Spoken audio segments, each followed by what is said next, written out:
Museum of Biblical Art is not the first place you'd expect to find a fashion show. But the young designers behind Mataano, identical twins Idyl and Ayaan Mohallim, chose the museum to showcase their spring collection, placing their models and mannequins among gold and scarlet painted icons centuries old.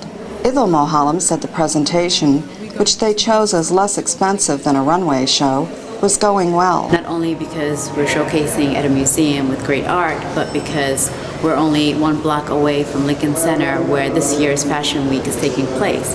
The Mohallim sisters created Mataano, which means twins in Somali, in 2008, when they were just a few years out of college. It was something they'd long hoped to do. When war in Somalia led their family to immigrate to the U.S., the 9-year-old twins were immediately fascinated by the styles they saw in magazines and on television. Actually, we always say that we learn English by reading fashion magazines.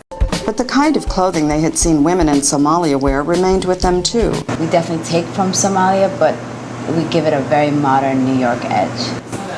The two live and work in their Brooklyn, New York apartment, where they create designs on their computers and meet with models for final fittings. How's that? That's much better, much better. Most of their clothes this season are highly feminine.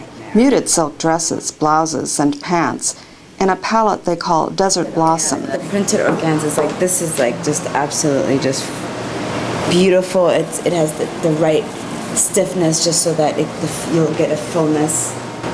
In July, the sisters traveled to South Africa to present their Spring 2011 collection in a runway show in Johannesburg. They say the enthusiastic reception to their work there has led them to rework their business plan to focus on African buyers too. Africa is a market that we definitely want to tap into, and in Africa they're very supportive of African designers because there aren't that many of us. Later this month, Idyl and Ayaan Mohallim will take the Mataano Spring Collection for shows in Ethiopia and Nigeria. They say they hope that someday conditions in Somalia will permit them to visit their native country again as well. Carolyn Weaver, VOA News, New York.